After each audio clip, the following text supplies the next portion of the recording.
Olá pessoal, neste vídeo vamos falar um pouco mais sobre os paquímetros digitais. Eu fiz aí um vídeo um tempo atrás sobre esses paquímetros e quando a gente faz review a gente faz um unboxing, né? A gente não tem aquela visão ao longo do tempo como é que se comportam os paquímetros aí. E eu recebi uma série de comentários falando sobre alguns problemas com esses paquímetros, então resolvi fazer mais um vídeo aqui sobre eles para mostrar os principais problemas e as principais dúvidas que acontecem com esses paquímetros. Esse aqui eu troquei eles, não são os meus do primeiro vídeo, mas foi bom até eu trocar eles, porque aqui ó, a gente nota que esse aqui já veio com uma qualidade bem inferior, e tem outros, vários outros que eu já vi em outros vídeos, que eles vêm com uma espécie de amassado ali, ó, tá meio, parece que foi batido ali, e tem vários aí que tem batidas em 2, 3 lugares amassados, né? Então esse daí vem com uma qualidade bem inferior ao que eu fiz no primeiro vídeo. Ó, aqui em cima a gente também pode ver que tá estranho esse acabamento. Ó. Parece que foi meio que lixado aqui. O acabamento tá bem ruim mesmo desse. Um paquímetro barato, né?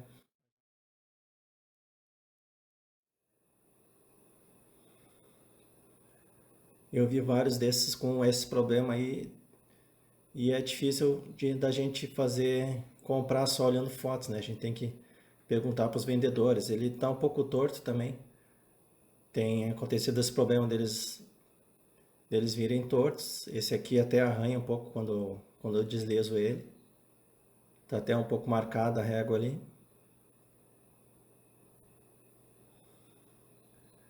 E esse outro ali que é o mais baratinho, também tem alguns problemas com ele. Eu já tive um desses aqui com problema na rodinha ali também, que não rodava direito. Esse aqui, o problema dele, aparentemente está tudo certo com ele, mas se a gente reparar ali, ele tá aberto ali na ponta, ele tá meio torto também. Mas esse até desliza corretamente.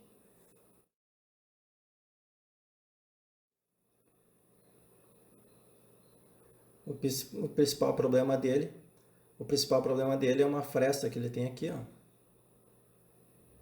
Vou botar uma folha de papel para poder enxergar melhor. Ó, tem uma diferença ali, tá torto e tá um pouco aberto ali, então vai ter uma diferença na sua medida se você medir ali na ponta ou mais para dentro. Ó, a folha de papel até entra aqui. E esse é um problema que eu não tive no meu primeiro paquímetro digital. Esse aqui veio então também com uma qualidade inferior. Ó, vai dar uma certa diferença na leitura, dependendo de onde você colocar ele para fazer a medição.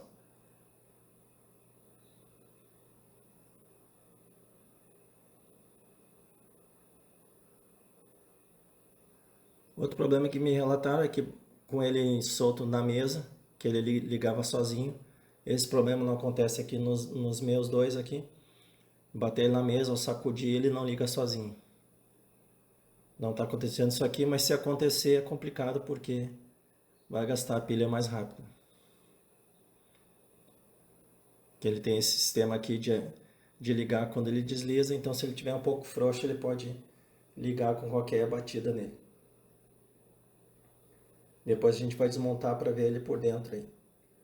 Um teste importante que deve ser feito também nos paquímetros é abrir e fechar várias vezes ele.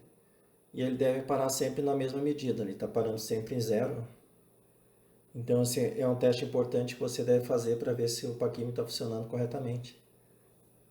É abrir e fechar várias vezes, ele tem que sempre parar aí no mesmo ponto. Aqui ele está parando, tem que parar em zero.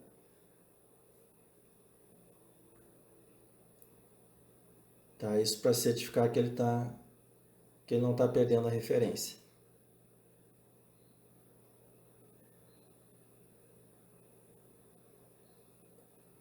Outro problema que me relataram que eu não conhecia é esse aqui, ó, aproximando o paquímetro esse de plástico mais simples de uma lâmpada aí que tem um reator, uma fonte chaveada, ele vai ter uma interferência.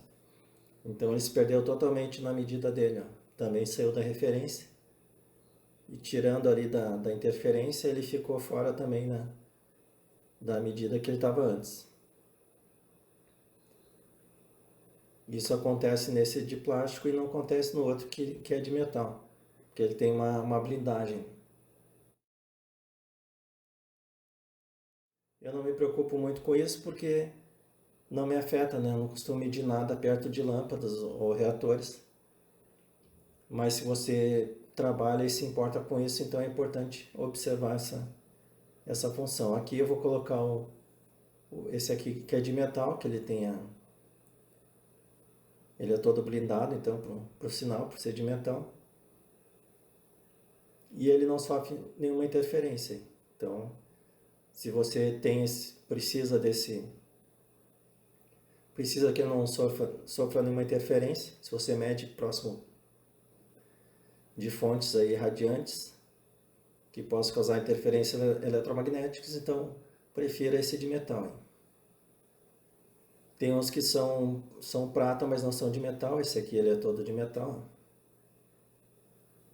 A caixa dele ali, alguns são prata, mas não são metal, são só imitação. Ali a tampinha não é metal, a tampinha é plástica. A tampinha da bateria ela é plástica, não é de metal.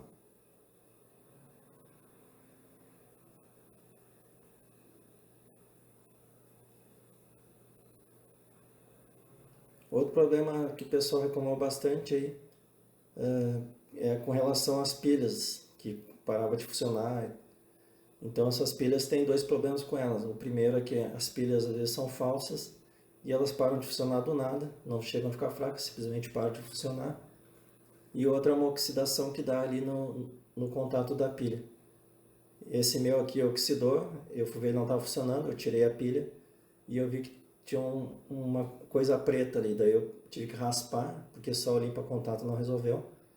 Então eu tive que raspar, depois ainda botei limpa-contato para garantir, para não oxidar de novo.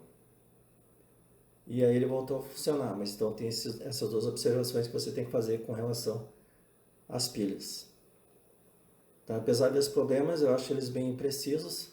Aqui eu estou com um gabarito aqui de 15 centímetros.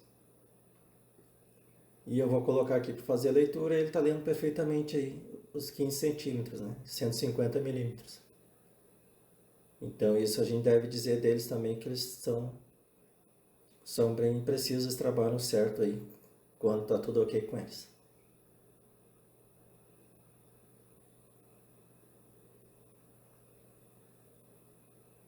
Esse outro de plástico aí, você encontra ele até às vezes por R$ 25, né? Mas eu recomendo que você pesquise bem antes de comprar, olhe os comentários dos outros compradores, que olhem também fotos reais dos produtos, não só as fotos do vendedor.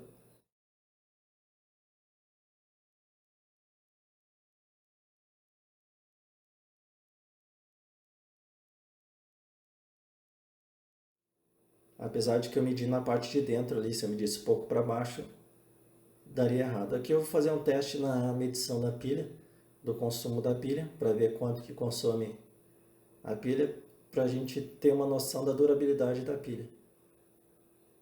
Eu vou comparar os dois, ver se um consome mais que o outro. Aqui na escala de miliamperes ele não leu nada, é porque a corrente é muito pequena realmente, então eu coloquei na escala de microamperes.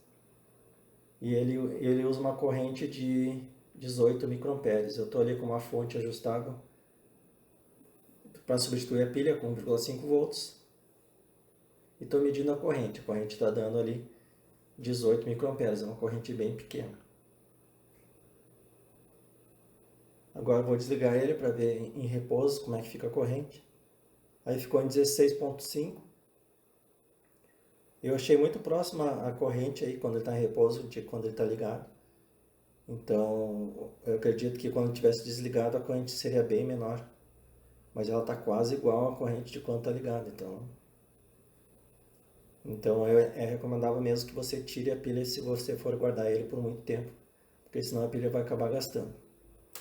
Esse aqui é o outro, o prata. Eles não têm marca, são genéricos, né? Então chamam um de prata e outro de preto. E ali tá bem sujo ali a parte da pilha. Aqui eu estou medindo a corrente dele, está praticamente a mesma corrente que o outro, 18 microamperes. É uma corrente bem baixa, vou desligar ele também para a gente comparar. Para a gente ter uma noção da corrente quando está desligado. Ó, 18 microamperes quando ele está ligado. Deixa eu arrumar aqui as ponteiras, que é meio complicado aqui. Ó, desliguei ele caiu para 18, 16 microamperes, mas também é uma diferença bem pequena de quando ele está em repouso para quando ele está em uso.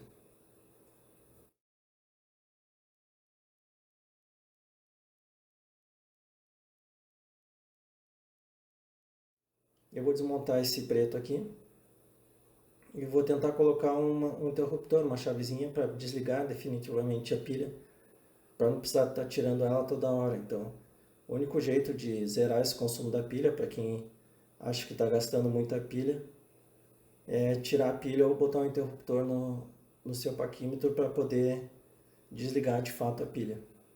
A pilha acaba ficando... Aqui eu tirei, saiu uma pecinha aqui, depois a gente vai ver onde vai montar ele de novo, vamos ver onde é que vai.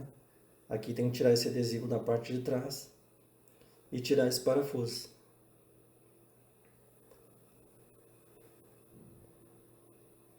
Aqui tem uma pecinha também que eu não sei onde vai.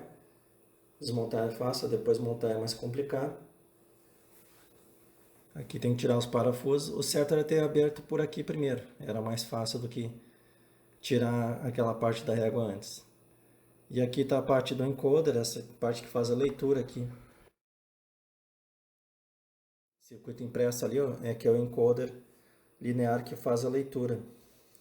Tá? Ele é um padrão de linhas graduadas que são feitas no próprio circuito impresso. Vou tirar aqui os parafusos. Tá? À medida que essa aí é a cabeça de leitura. E na régua também tem um padrão de linhas ali no circuito impresso, que é a forma como ele faz a leitura. Tá? Ele é um tipo... Esse é do tipo encoder capacitivo linear. Aqui ele está aberto. Eu vou tirar ali o contato da pilha e vou colocar um interruptor. Eu achei o interruptor bem pequenininho aqui, isso aqui é um antigo MP3. Estou testando aqui a chave para ver qual contato liga e qual fica desligado.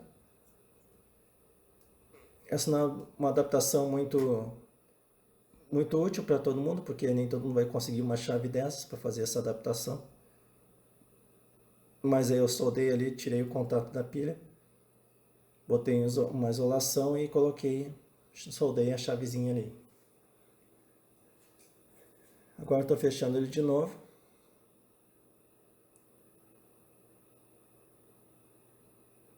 Essa parte aqui que caiu aquela chapinha é o que faz a pressão aqui na régua para ela não ficar muito frouxa. Então, quem tem problema aí do paquímetro ligar sozinho, pode ser que esteja com problema nessa chapinha ali, ó, porque ela vai dar a pressão e vai segurar a régua para não deslizar tão fácil. Então, para encaixar, tem que botar a chapinha ali e encaixar meio de lado aqui, ó.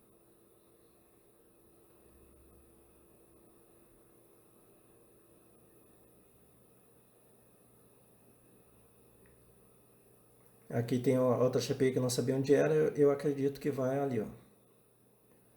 É o único lugar que eu achei onde ela encaixou. Agora vou montar a parte de cima aqui, que seria chamado cabeça de leitura, né? Aqui ficou bem gambiarra mesmo, o contato da pilha ficou meio solto ali, porque não tem como prender ele. E embaixo do contato eu usei um pedaço de fita isolante para isolar, porque agora esse contato está indo direto para a chave e não direto para o circuito. A chavezinha ela cabeu direitinho aqui nessa abertura, tem uma tampinha aqui. Essa tampinha era da parte de comunicação dele, que eu não uso. E aí eu vou colocar a tampinha aqui para deixar fixa a chavezinha.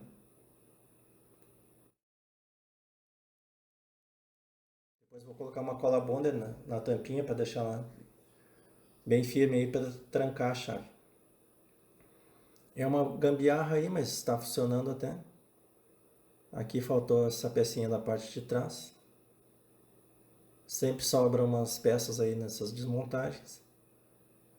Aqui o adesivo não está colando mais direito, está ficando torto, vou deixar sem mesmo. E ficou aí pronta a gambiarra, está funcionando. Eu posso desligar agora ele na chave. E a pilha não vai gastar sozinha.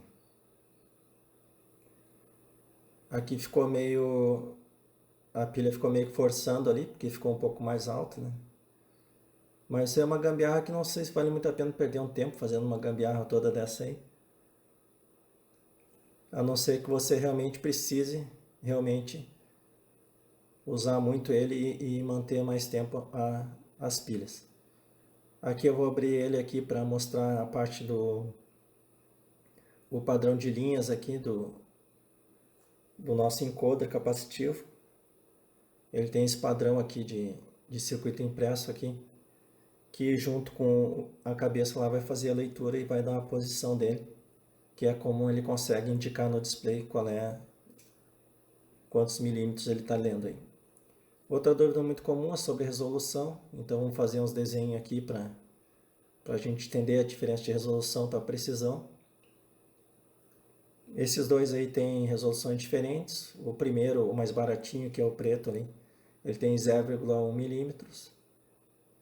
E o segundo, que é o prata, tem 0,01 milímetros. Então a resolução é essa quantidade de casas que tem ali, que ele faz a leitura. Então perceba que o primeiro tem uma resolução menor, que só tem uma casa depois da vírgula.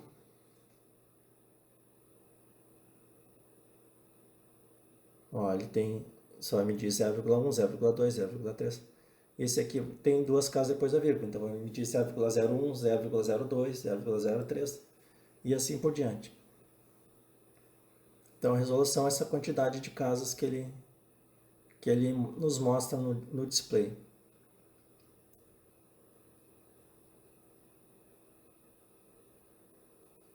Se eu tiver uma leitura aqui, vamos dar um exemplo aqui, é 0,75, vou medir uma peça que tem 0,75 milímetros, então no primeiro paquímetro eu não vou conseguir medir isso aí, eu vou medir ou 0,7 ou 0,8, né? Ele não vai conseguir mostrar para mim o 5 ali no final.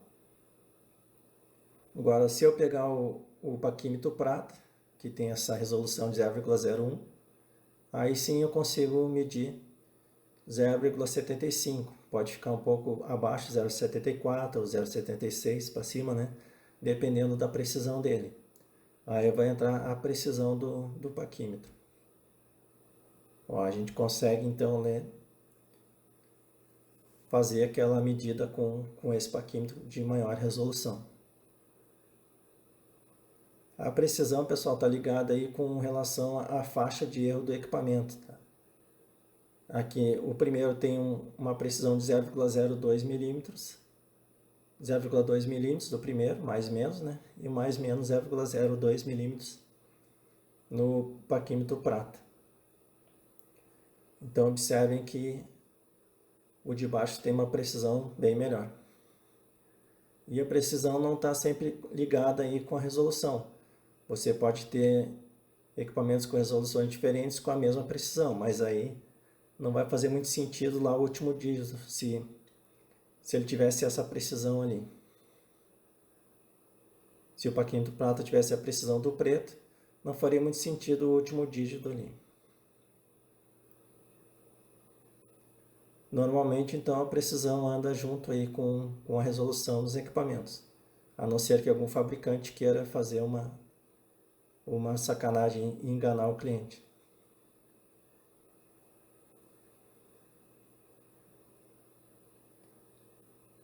Como é que funciona a precisão? Então, se eu tenho aqui, vamos pegar um exemplo aqui de uma medida. Vamos pegar, por exemplo, 0,7, por exemplo. Então, vamos supor que no paquímetro preto, eu faço uma medição de uma peça que tem 0,7. Nesse caso, eu vou ter uma variação de mais 0,2 para cima e de menos 0,2 para baixo. Então, eu vou poder medir aí 0,9 ou 0,5. Essa é a faixa de erro que ele vai ter. Então, essa é a precisão do equipamento. E aqui no outro que tem no prato, se eu medir também 0,7, nesse caso vou poder medir entre 0,72 e 0,68, que vou estar dentro da tolerância do equipamento. Então percebam que essa precisão é bem melhor que a outra precisão do outro equipamento. Certo? E por ele ter uma maior precisão, isso leva ele a ter uma melhor resolução no display.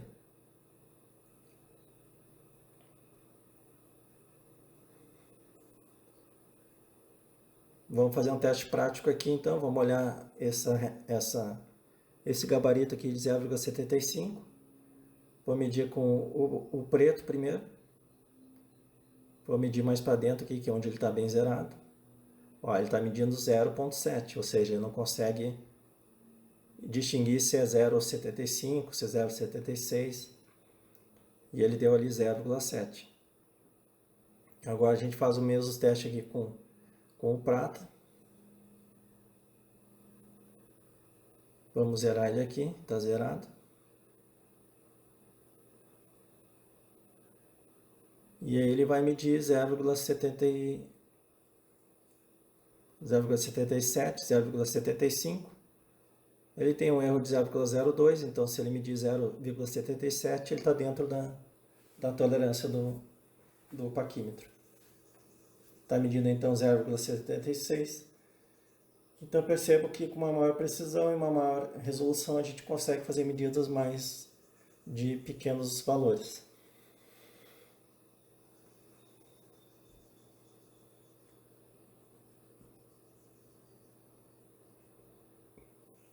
Normalmente a gente fala aí precisão, a gente confunde precisão com exatidão. Na teoria são duas coisas diferentes, na prática elas andam bem juntas, né? Então nesse exemplo aqui eu tenho um alvo ali que é a medida correta no centro, e eu tenho 4 medidas que deram naquele valor lá do nosso alvo. Isso significa que eu tenho uma precisão boa, é um equipamento preciso, porque todas as leituras deles deram ali muito próximas uma das outras, né? Ou seja, uma faixa de erro pequena. Aqui tem outro caso, onde eu tenho as medidas bem dispersas aqui. Tá? Nesse caso não é um equipamento preciso, porque ele deu uma faixa de erro muito grande entre as leituras. E aqui eu vou colocar uma terceira situação, onde as leituras deram todas ali exatamente no valor correto. Então esse é um sistema preciso e também é um sistema exato. Exato porque ele deu exatamente no valor verdadeiro. E preciso porque as 4 medidas foram ali bem próximas umas das outras. Ó, as medidas estão todas ali dentro, então ele é preciso e é exato também. Existe toda uma teoria aí sobre exatidão, precisão, acurácia. Aqui, como ele está muito longe do centro, ele não é um sistema ou não é um equipamento exato. Ele só é exato quando ele está próximo do valor real. Então esse aqui é um equipamento não exato. E esse aqui também não é exato porque as medidas estão muito longe do correto. Eu agradeço muito os comentários do outro vídeo, muitos positivos e alguns negativos, pelo preço do paquímetro ser bem baratinho. Mas de qualquer forma, não adianta também pagar baratinho e ter uma dor de cabeça com as pilhas, por exemplo. Então, de repente, você pode pesquisar aí. Eu não digo os Mitutoyo, o Agagen, tem o Isikal também, eles são muito caros, mas você pode pesquisar melhor aí nos sites chineses, olhando as fotos dos verdadeiros, dos compradores que eles põem lá e os comentários deles para comprar o melhor possível aí para não acabar tendo dor de cabeça. Tem a empresa Digimes que colocou comentário também no vídeo, que tem umas soluções interessantes, tem paquímetros fracionários, tem paquímetros IP65, tem até que você pode mergulhar na água. Então eu dei uma olhada no site deles. Se você precisar de algo mais profissional, com garantia, com calibração. Então essa é a dica aí. Então esse vídeo era isso. Um abraço a todos e até a próxima.